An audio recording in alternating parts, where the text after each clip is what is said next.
Greetings all, Dana here for Aries' weekend message.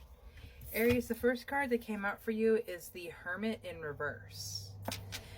When the Hermit comes out in reverse, sometimes it is a hesitation to embark upon that soul's journey that we need to discover the next phase, the next obstacle that we have to overcome, and the next milestone we're going to hope to achieve.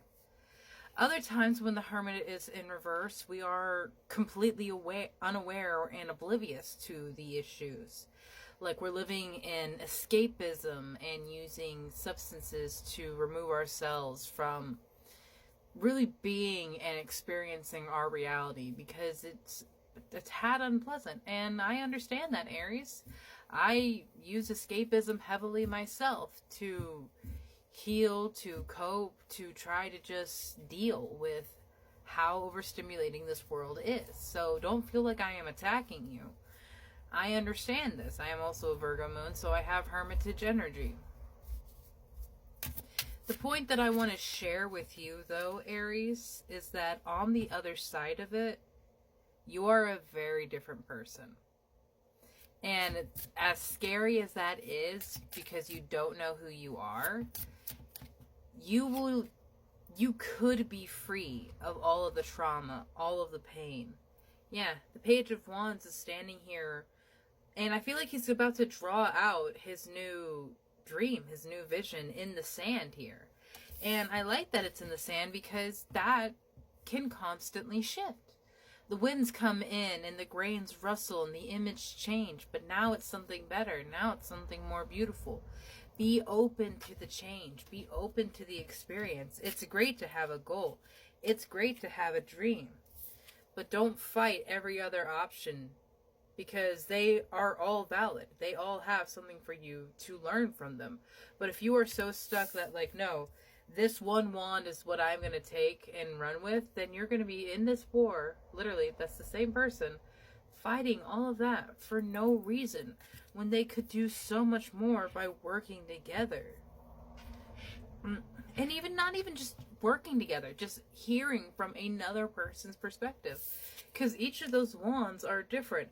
And wands being associated with passion, fire, and ambition, those are all people with very different skill sets, ideas, and dreams. And it's very rewarding and enlightening to be around people with those kinds of mindsets, because they are so different from your own. They could point out and show a hurt in yourself you didn't even realize.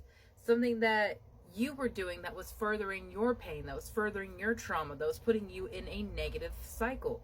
Because if you never expose yourself to anything new, how do you know what you are doing is okay, or are you just hurting yourself?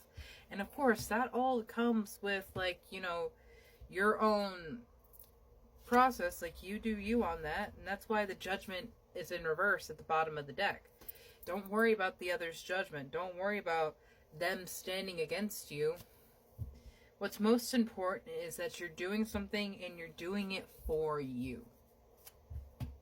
Too often we give away our time, our power, our blessings, and our resources because we are taught that happiness, love, and acceptance are things that lie outside of ourselves, that they are things that we have to reach standards of to receive.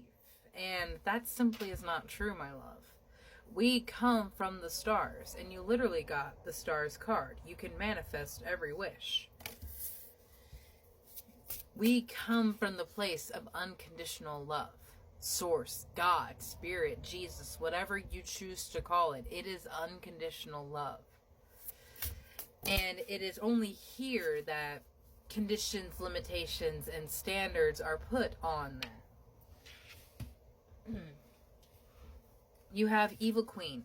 You deserve sugar, not salt.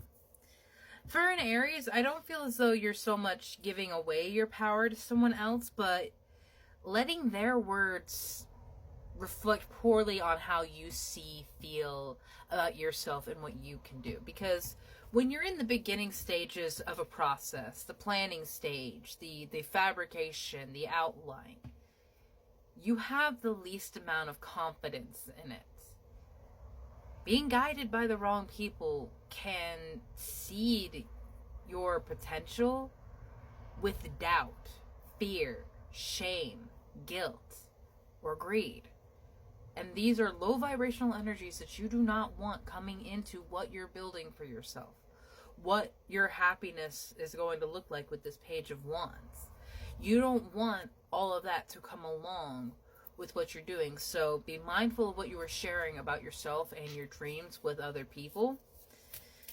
And understand that you deserve to stand up for yourself.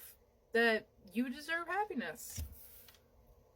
Despite maybe not having received it in the past, and despite how hard it has been to achieve or maintain that level of connection.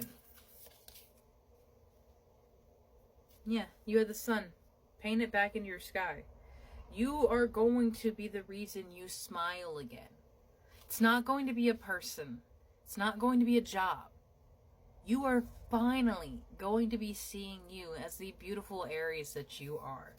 And Aries is so wrapped up in I am energy. When I see an Aries without some form of self-confidence, I get very sad, because I know they experienced something very painful that dimmed or extinguished their light.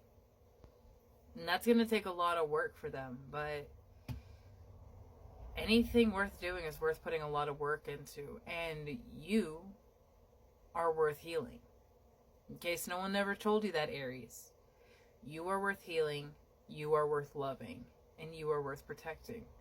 Even if you and your spirit team are the only ones who do so, you are worth it. Have a beautiful day, Aries.